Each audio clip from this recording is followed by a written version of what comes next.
Luke Goldberg woke up on Christmas Day somewhat conflicted. You see, his dad was Jewish and his mum was Catholic.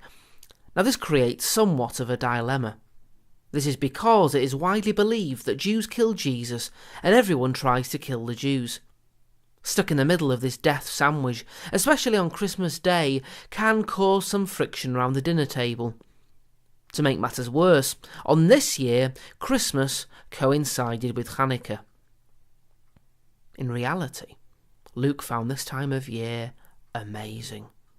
Both sets of grandparents attempt to convince Luke that their religion is the better one. This is directly proportional to the net value of gift purchases against the level of product placement in Luke's favoured TV shows. This year, Luke, his parents, and both sets of grandparents sat down for Christmas lunch. The conversation went as follows. "On Christmas," said Grandpa John to Luke, "we decorate a fir tree with baubles and sweets and place a star right at the very top. On Christmas Eve, Santa Claus comes down the chimney from his grotto in Lapland with a sleigh pulled by reindeer and leaves all your presents under the tree.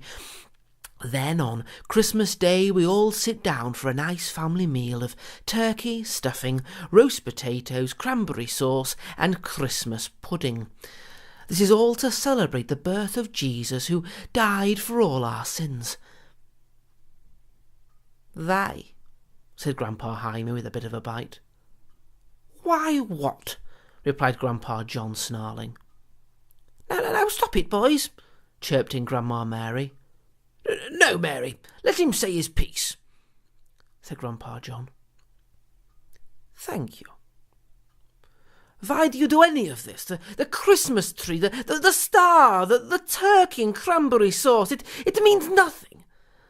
Now Hanukkah, that's a festival.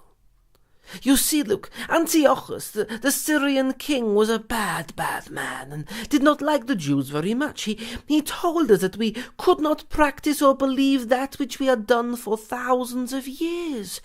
He desecrated our most holy of holies, destroying all the bottles of oil for our lights. And here is the miracle. For we found one small bottle of oil. It should have lasted for one night. Instead, it lasted for 8. Because of this, we eat oily foods on Hanukkah, such as latkes and donuts." "Burning oil?" scoffed Grandpa John. "That's your miracle? Suppose that's where BP got the idea from." No one laughed. "Now the virgin birth, that was a miracle." "Really?" inquired Grandpa Jaime. "In Judaism, we celebrate the miracle of childbirth. It is not a sin. It is people like you who cause all this repressed sexual anxiety."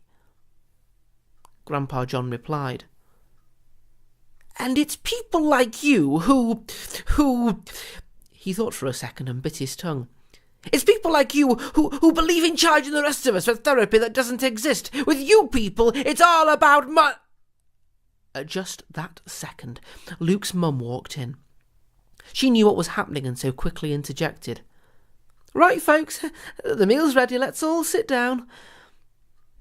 For the entire meal, from the turkey and stuffing right to the Christmas pudding, both grandpas glared at each other as Luke's mum and dad attempted some conversation. Let's face it, though, no one cares about them. They are supplementary characters completely unnecessary to the plot other than context. Grandpa Jaime broke the silence. "Look, I think you've reached an age to decide. Are you more Jewish or Catholic?" Luke looked horrified. Luke's parents thought better than to say a word. "Well," said Grandpa John, "for once, he has a point. Are you more Catholic or Jewish?" Both sets of grandparents looked to Luke for an answer. Luke had been paying close attention to all that had gone on. This was his heritage, his identity they were fighting for. Taking a moment to think, he took a deep breath and spoke. "To me," said Luke, "Catholics and Jews don't seem that different. The family is central to both cultures. We all like food. We all like arguing. Jesus was Jewish. Can't we just get along?" There was a deathly silence. Grandpa John and Grandma Mary, together with Grandpa Jaime and Grandpa Sadie, who was there but of course couldn't get a word in edgeways apart from the occasional bout of tutting, looked quizzically at each other, each in turn looking at the other for a full 10 seconds in absolute quiet before moving on to the next. This went on for a good 5 minutes. Then Grandpa John bellowed, "Bloody know it all!" To which both the grandmas did that forced smile that grandmas do, and both the grandpas grimaced in the way that grandpas do. Grandpa Jaime burped. Grandpa John farted. Grandma Sadie tutted, and Grandma Mary attempted, but failed, to not look anyone in the eye. It was 3 o'clock by this point. Time for the Queen's speech. Even the most heated of theocratic arguments shushes for the Queen's speech. As the Queen spoke, all 4 grandparents fell asleep on the sofa. "I love Chrismukah," thought Luke, a subtle smile beaming across his face.